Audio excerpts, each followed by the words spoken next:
Thank you very much, Kazuko-san, for taking the time to talk with us. I think, Midori-san explained you everything, basically. And I think it will last around an hour, maybe a bit less, maybe a bit more. To be honest, it will be mainly based on your time. Thank you a lot again for taking that time. And really, don't worry. There's no wrong or bad answer. I think when Midori-san told me about yourself, I've started just looking around on the internet, what you've done, what you've accomplished, and it's simply amazing.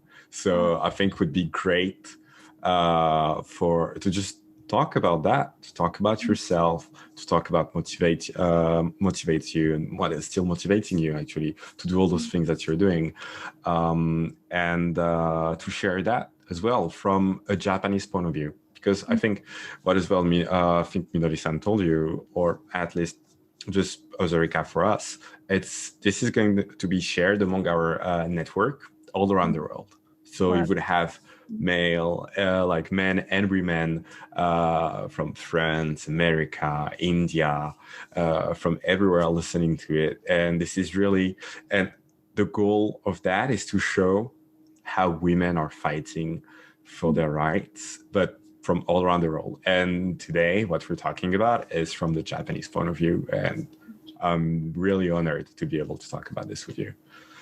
Thank you so much. But I've been talking a lot already. So if you could just tell us really quickly, briefly about yourself. Who are you? Thank you so much for inviting me today. I'm Kazuko Fukuda, and currently I'm studying in Sweden as a master student of public health. But at the same time, I'm working in Japan as a sexual health and rights activist, and since 2018. As a chief of nice.radio project, which means why don't we have project, after coming back from Sweden as a study abroad in Sweden 1 year.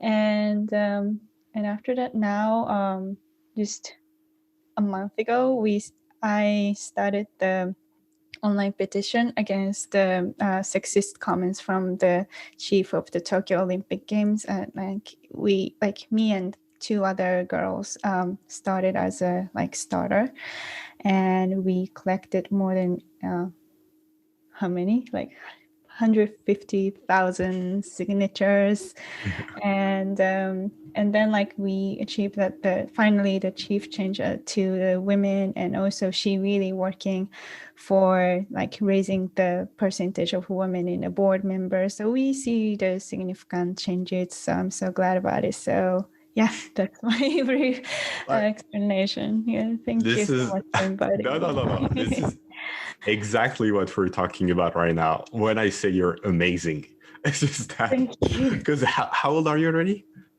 25. So you're 25 years old, and in a month you got an 83 years old man in power and at a very powerful position in Japan. You got him out. After a sexist comment, and you're going out, and at the same time all the things. So maybe before we start talking about what happened with Mori-san and the sexist comment, I would like to just go back before that, and I would love to for you to talk a bit more about nice.radio. And how did you start that?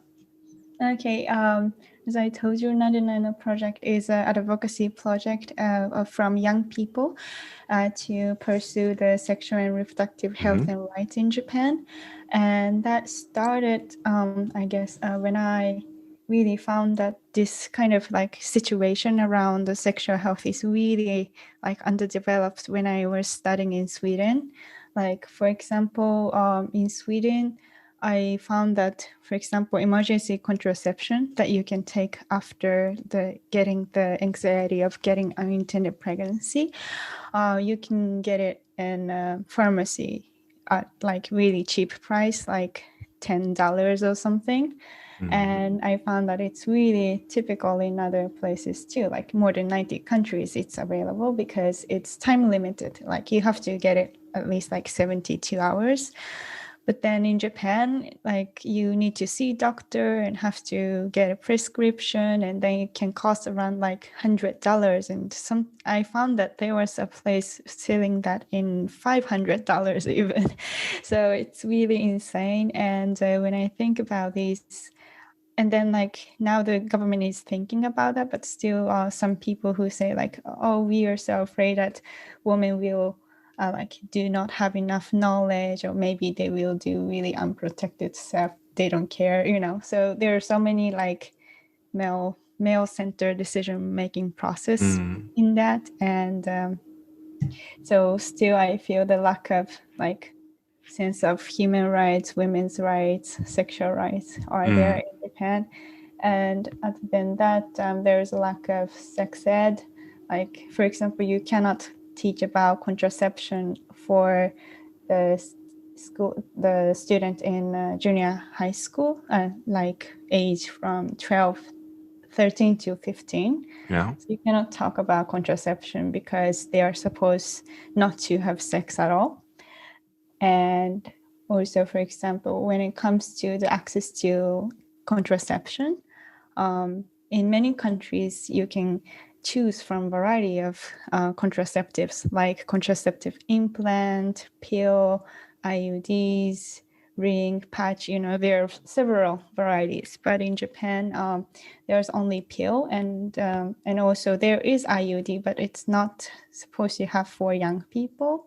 So we have really limited options for that, and it's quite expensive because there's no any like public financial support. And also for abortion, we only have surgery for abortion, and we don't have abortion pill like in other countries. So in many places, like I realized that there are something we don't have in Japan. But then the thing is, we didn't have any information about like what's going on in other parts of the world. So I was born and raised in Japan, so that was the first time I know all these kind of things when I came to Sweden. But if I didn't go out to Sweden, I could not know any of these things as a right. So that's why I wanted to do something. So after coming back from Sweden, I started the project called nice.radio. Like, why don't we have project? Oh, I see. It's once again, it's really a lot to take in. So just to be clear, in the sense what's happening right now and what apparently has happened for a long time in Japan is that there's no information, there's no education regarding sexual practices, and we just, as you were saying, people don't know, and they can't protect themselves. And why do you think is that? I think one of the biggest reasons is that there's only limited number of women inside of the decision makers. And for example, in Japan, like the percentage of women inside of the National Congress is extremely low. And there are 2 Congress, and one is only have like less than 10 or about 10% of women inside of a National Congress. So, and when you see the Congress in like countryside, there are a lot of Congress that has no women inside as a politician, or like even they have sometimes there's only one woman inside. So it's really hard to, like, I guess for them to realize what's going on for like women's perspective. So that's why it's been like forgotten or kind of left out from their perspective. So that's one of the biggest reasons. And sorry. And also, for example, now when you see the law of rape, the minimum consent age is written as 13 years old in Japan, and that's one of the lowest.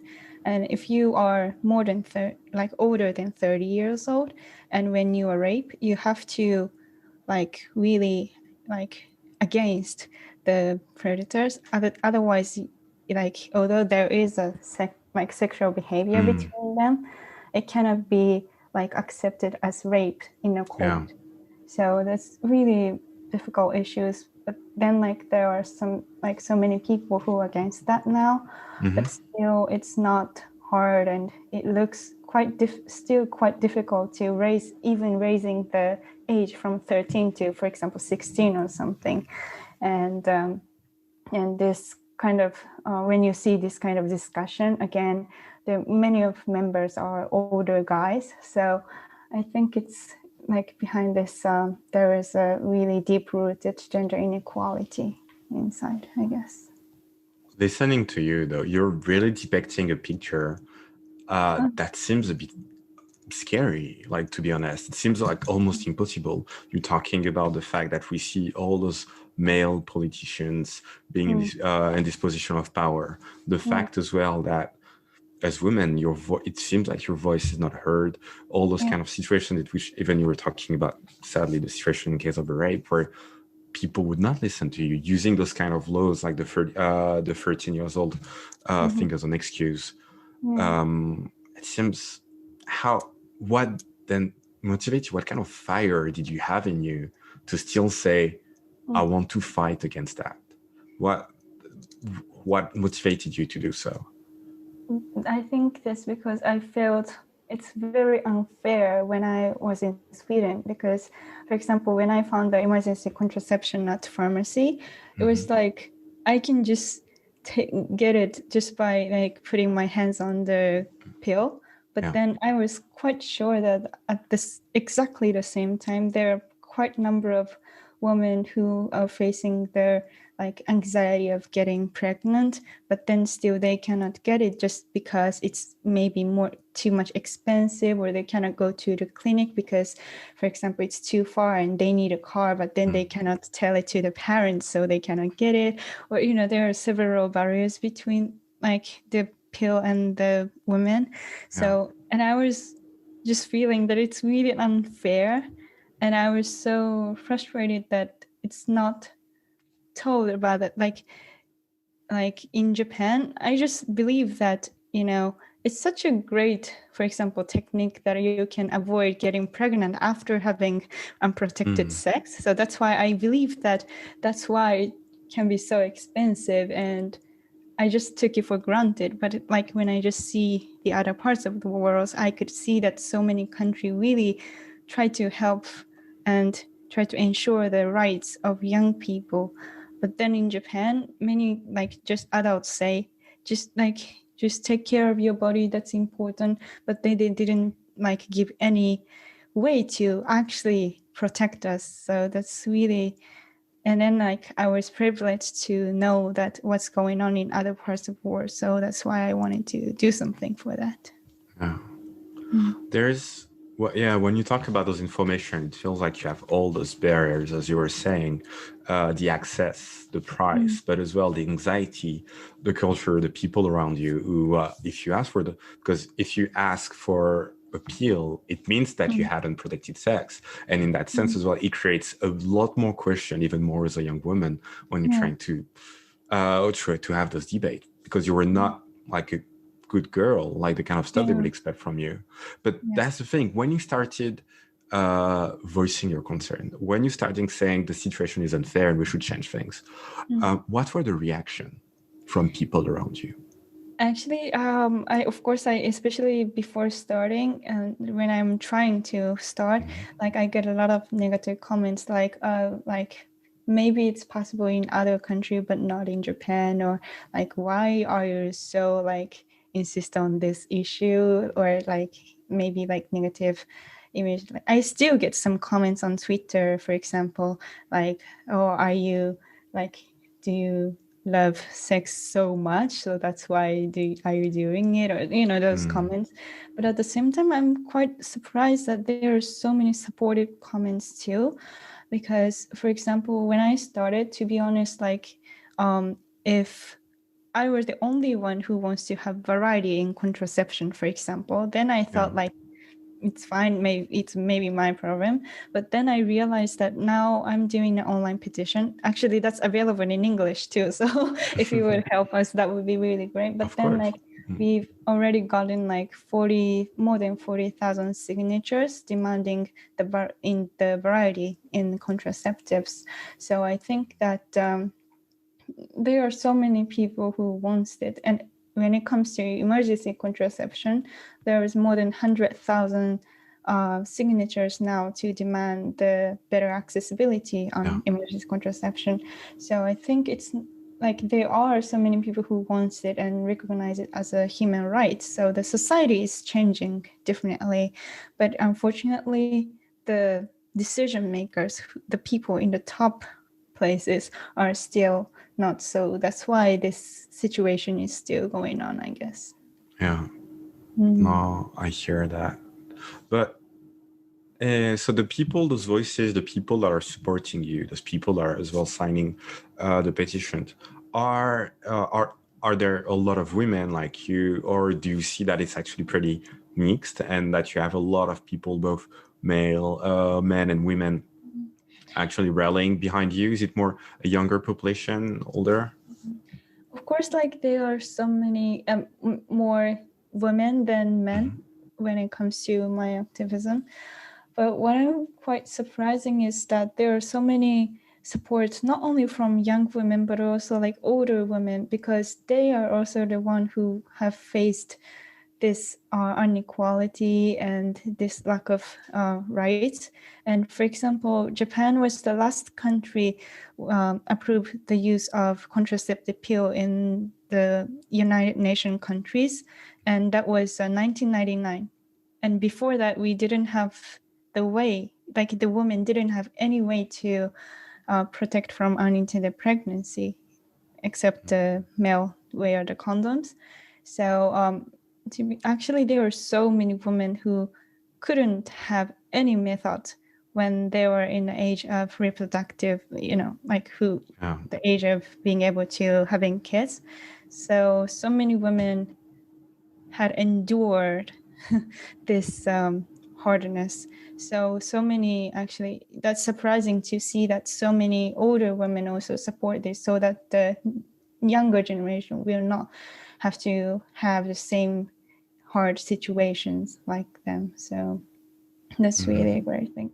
And also there are so many older women who face that, like they cannot have a baby anymore because they get like older, like for the first time, like when they get 40 years old or something. And that's for the first time when they think about their body or rights, those things. But before that, it's been always treated as taboo to try to know about our body or talk about that. So they couldn't access to any information.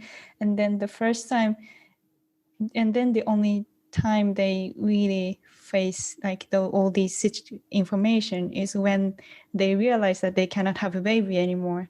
So that's why so many older women also say that please give the information or education for younger people so that they don't have to face the situation. So it's not only the thing about young women, but also like, more bigger like story, I guess.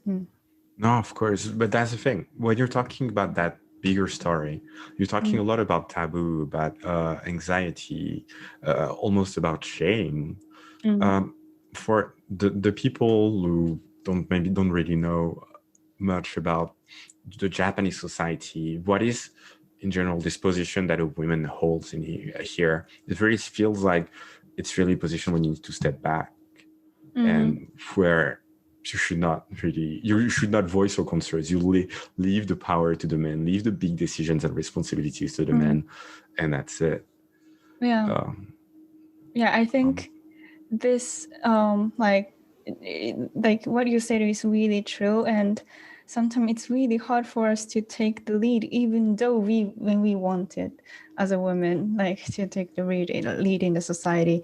And for example, like even when I try to bring the voices of young people to the politicians, like so that I try to take a lead in a way.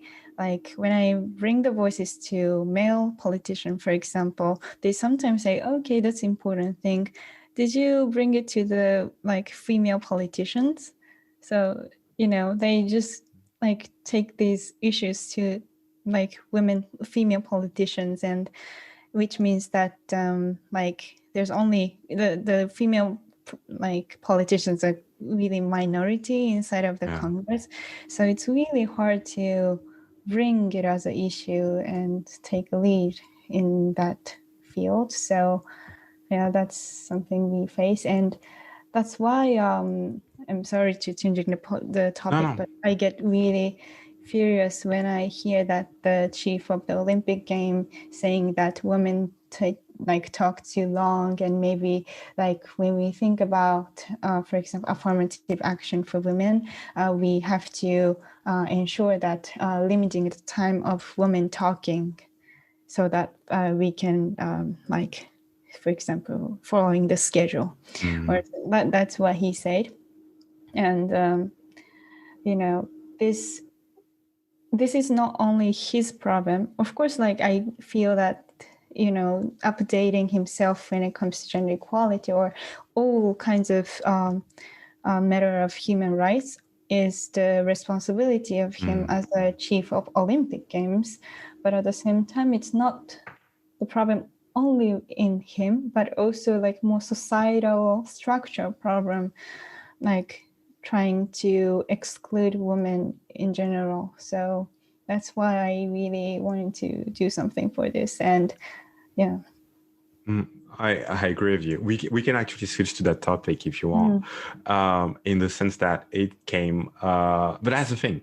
I think it came as a shock and not as a shock at the same time, because this is the kind of thing in 2021 that would never be okay. Like would never be okay anywhere else.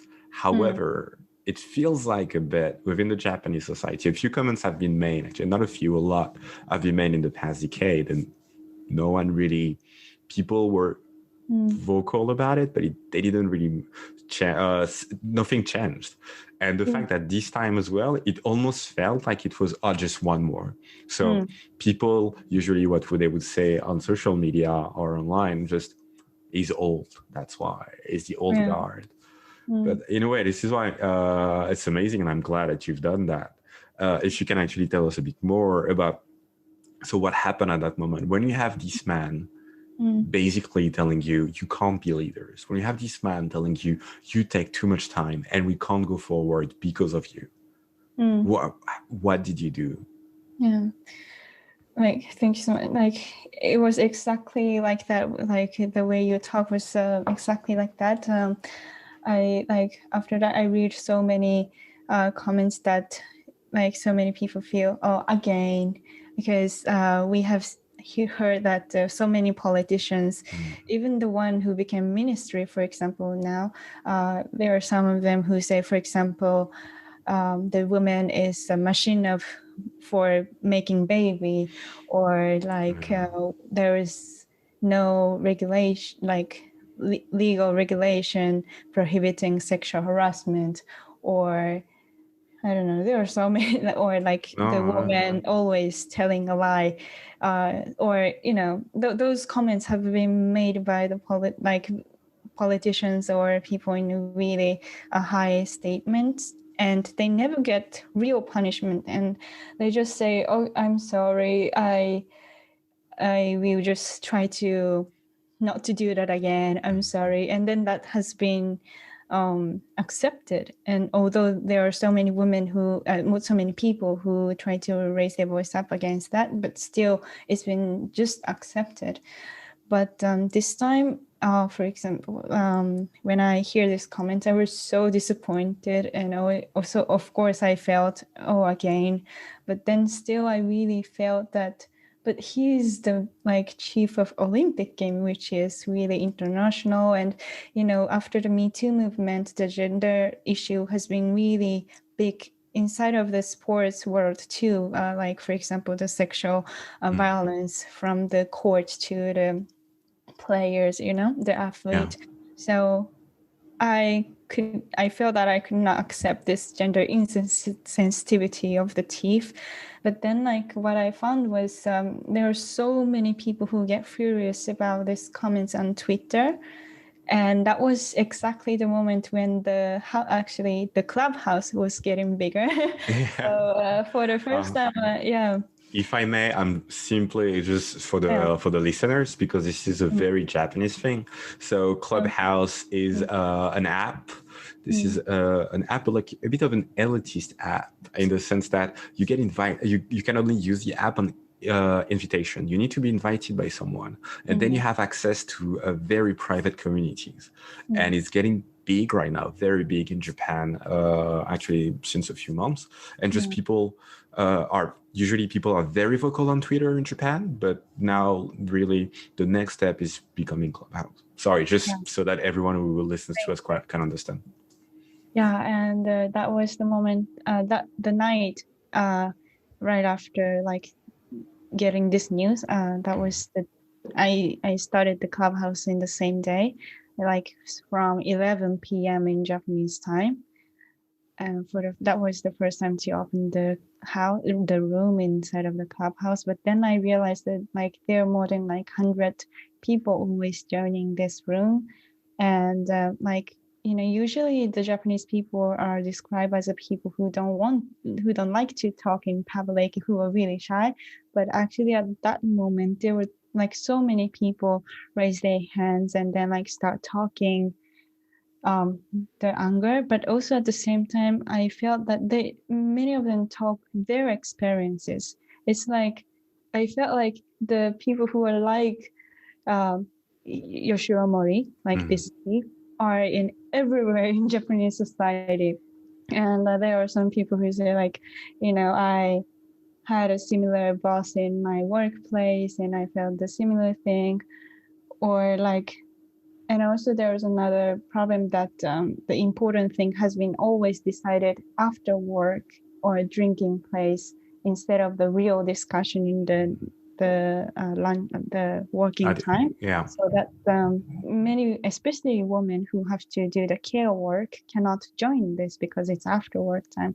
And then like next day when I went to the workplace, the decision that was made yesterday inside of the real discussion inside of a working hour has been changed just because of the discussion inside of this drinking place.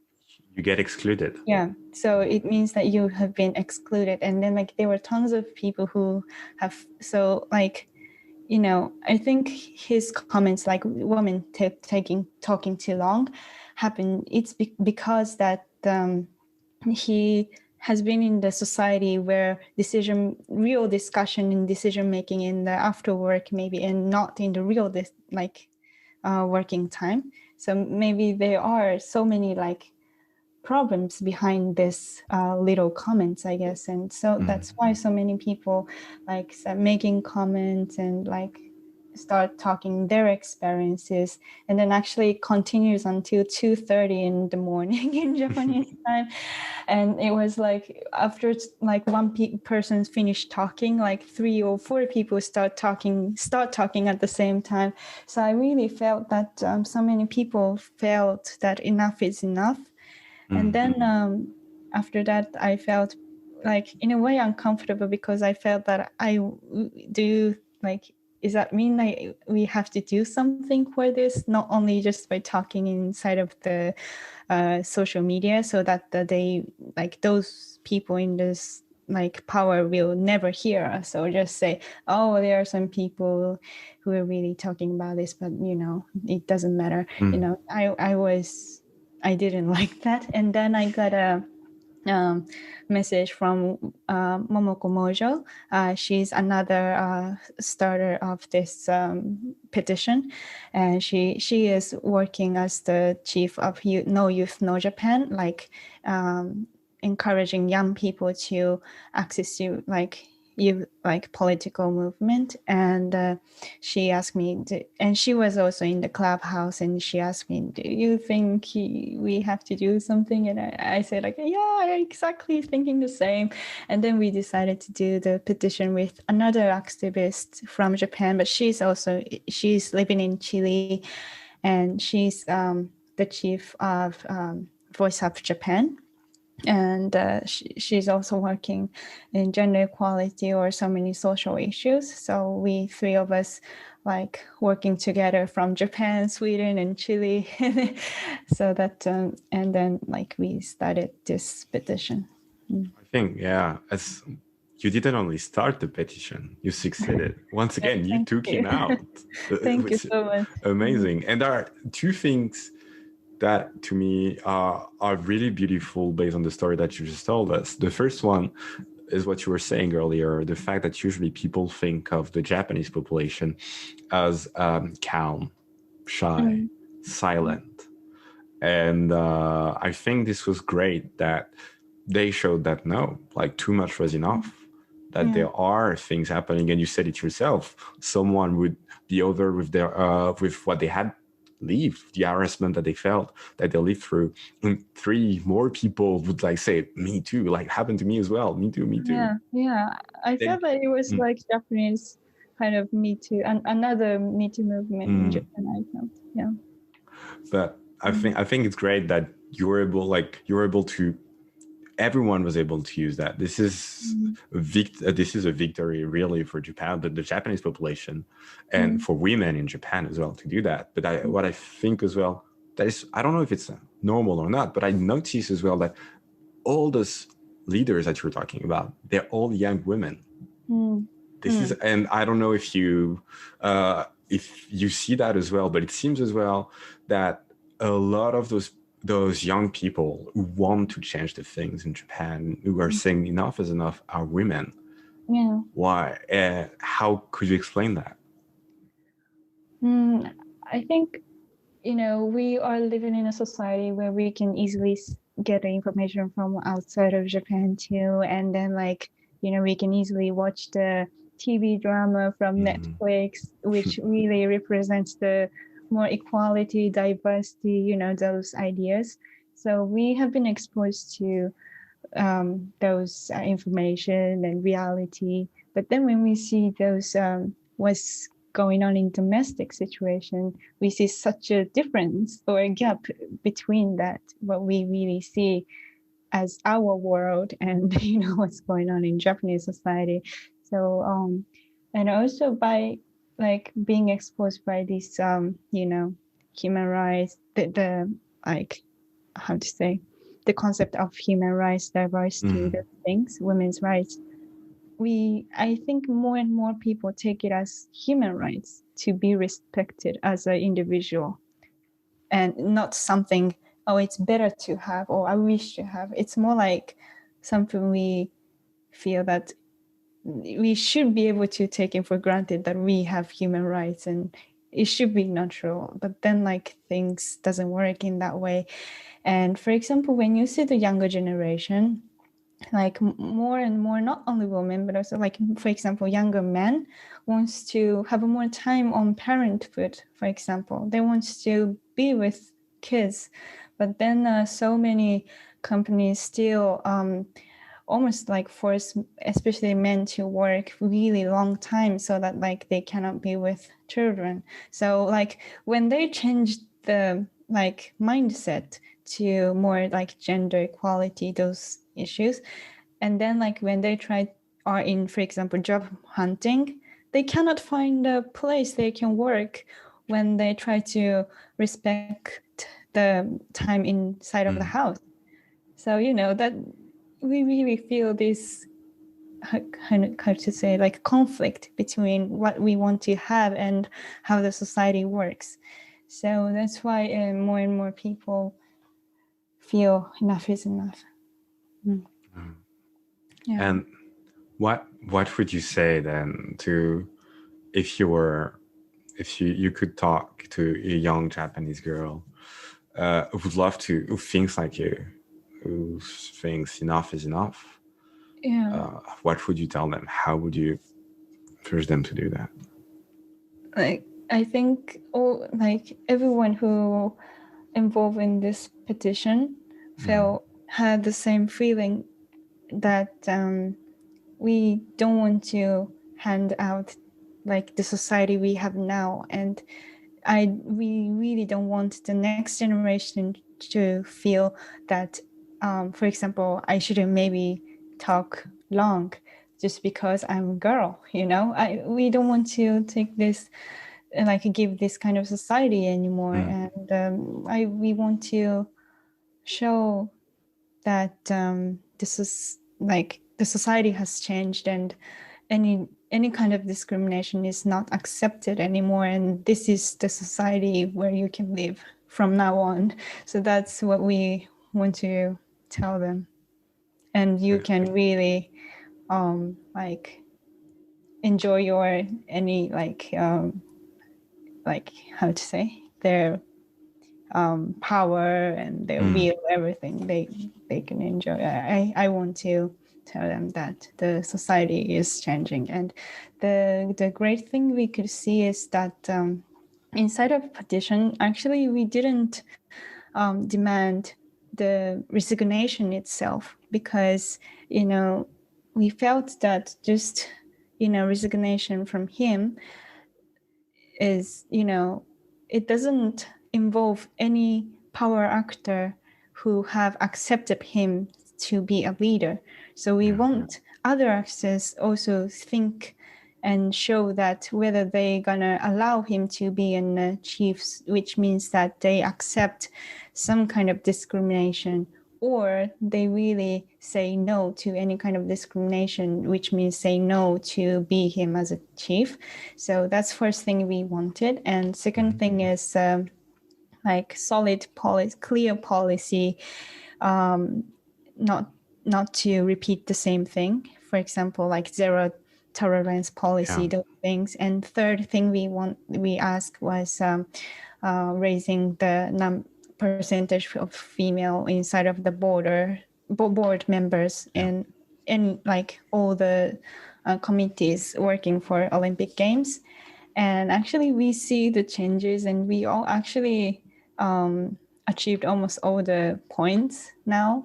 They say it's amazing. that they say they will now they have the special committee only for gender issues inside of the Olympic committee. And also the new chief said that they will have 40% of women inside of their board members. So I think it's great to be able to build one moment that when we raise our voice up, things can change. Because I think what we have seen so many years is that our voices doesn't matter. We cannot change anything. That's what we have seen. So I'm so glad that if I can contribute to making another, the new history that voice has a meaning. But exactly. And it seems to me that not only it's just you're not only giving a voice to women, you are indeed starting something different. You are starting a new era in which you've said, if we believe it's wrong, if we say no, then it needs to change. And it did. Which is, once again, this is historical, what just happened within the history, within the past, and just the history of Japan. But then I think my next question might be a slightly different topic, but maybe similar. Do you think then it might actually create, or does Japan need a feminist movement in that sense? I think a feminist movement already exists in Japan, but do you think that it will actually start a new movement? Do you see the future for women being brighter after that? Or what should we do? Or even how men... Sorry, it's a lot of questions. But so what do you see the future holding for women? As a simpler question, Okay. Actually, we feel that this is not just the beginning, but it's more what we have done is inside of all the past activism that has been done by other women in before. For example, it's been the the demonstration called flower demonstration in all over Japan, and like women get together at one point every 11th of every month, and they start talking about the experience of sexual harassment, violence in those topics. So, and then so that we can show that we exist. And it has been like quite a long time. And for example, there's another movement for saying no to the enforcement of wearing high heels during the work time, like with Q2 movement. So like there has been some movement, and we think that the reason why we could raise our voice up this time is not only just because of us, but also like we have seen that there are women who have already like raised their voice up. So that's why we have been encouraged, and that's the reason why we could do it. So I don't say like that was the starting point, but still I feel that the good thing about this petition was that we could get a lot of attention from other parts of the world too, not only Japan, because it's related like Olympic Games. So we were so encouraged that so many media in other countries also like talk about these issues, and also even the embassy in other countries showing the solidarity with that with us by putting the picture of showing that everyone raised their hands up in the social media. So I think many Japanese people are encouraged and feel that, it's okay to say no to any discrimination. And then actually inside of Japan, actually I'm in Sweden now, so I cannot catch up everything, but still I heard that there are so many like media talking about gender equality, and so many of my friends, family saying that we see like the gender as a word way more than before inside like in everyday life. So I think we are changes really, and after piling up of all these activities and activism.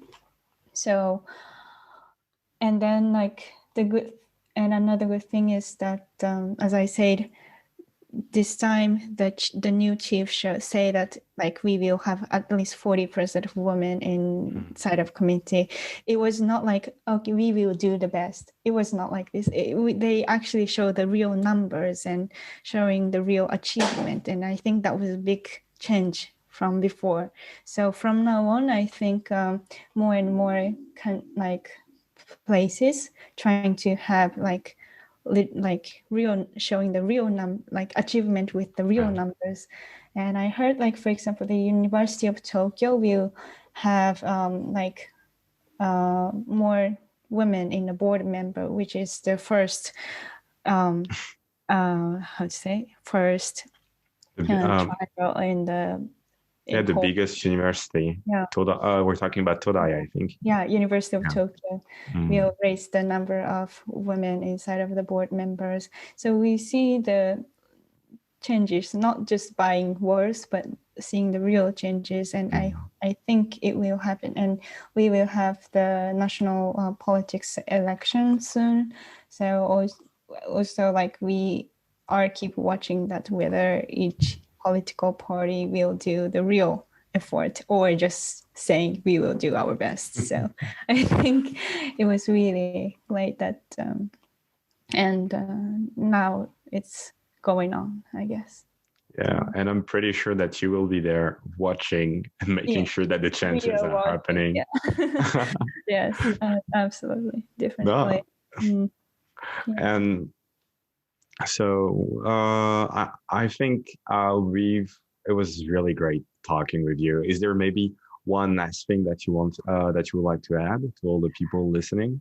Okay. Thank you so much for inviting me today again. Thank you. Thank you. And fortunately, gladly, I could have a lot of opportunity to attend the international conferences about gender equality or sexual health, those issues.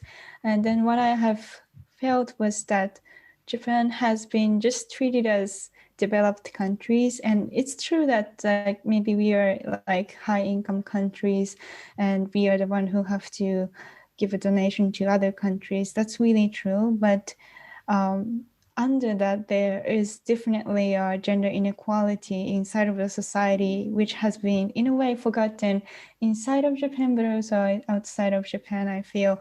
And so many people get so surprised when I start talking about what's going on in Japan when it comes to gender equality. And when you see the gender index, like Japan comes to 121 out of 153 countries. And when it comes to politics, it's 141st or second or something like that. It's really extremely low, and it would be really great that it becomes like one chance to know that what's going on in Japan besides, like anime, cool culture, I don't know, but like besides that, there is a problem inside, and I hope you know. And but actually I feel that this is not the only problem for the people living in Japan, because Japan has a lot of visitors every year. Like now, Corona we cannot have, but for example, when it comes to emergency contraception, I have heard that there are so many like travelers or like my friends who studying abroad in Japan, when they are unfortunately raped or they fail like birth control, they just take it for granted that it's available in pharmacy, for example. And then like when they go to pharmacy, they just say, what, we don't have it. And you have to go to hospital. But then like if you are, especially travelers, you don't know where to go. And Japanese society really still underdeveloped when it comes to the level of language like English. So it's really hard to access to those things in emergency time. And also there are so many migrant women or like people, like students who facing that they cannot get care of the like birth control method they use. For example, like if you use the implant, you cannot get care in Japan because no doctor get any education about that. They even sometimes don't know what it is. So you cannot get care. It is scary. Yeah. Or like my friends who use the contraceptive ring, it should be like replaced every month. But then like she get married with a Japanese guy and she wants to move, but then like how to refill it, because you cannot get it in Japan, and you want to get care. And you don't want to just, secretly import, or, you don't want to do those things. No, of course. So, it can be even like more dangerous and can create problems. Yeah. And I like when I'm in Sweden, I hear a lot of stories that, oh, my friends will travel to Japan, or like I have traveled to Japan, I hear a lot. But then like because of those lack of access, maybe your friends or your lovers or yourself maybe will face really hard situation because of the gap of these sexual reproductive health matters.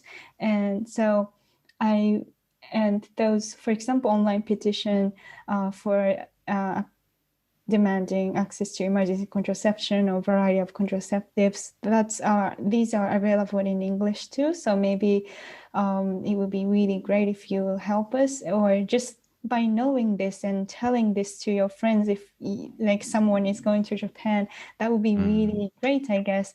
But then like when you dig deep this problem, it's not something new, but it's just one result of deep-rooted gender unequal society. So I hope that people know more about what's going on in Japan. And actually Japan is quite weak to the external pressure. So I think the reason why he had to resign is one big reason is that they got a lot of criticism from outside of Japan too. So I hope that more and more people recognize this issue too. And I hope you join some movements to ensure that everyone can get basic health care and equal rights no matter where you are. So so thank you so much for this opportunity. No, thank you a lot. We'll make sure as well to share all the information about your association, the project, and the petition, obviously. But once again, Kazuko-san, thank you very much for your time. It was a very enlightening conversation about what's happening in Japan when you're a young woman, but as well, not only that, but what you can do, and your story about someone decided to fought against that. Because in our case, because of this radio, when the work that we make every day, we do advertising, but we pride ourselves in saying that we try to change culture, and what we do as nothing is clearly not comparable to you, absolutely not. But I think this is one of the reasons why we wanted to talk to you. What you just did is changing culture, literally. And once again, thank you. Thank you.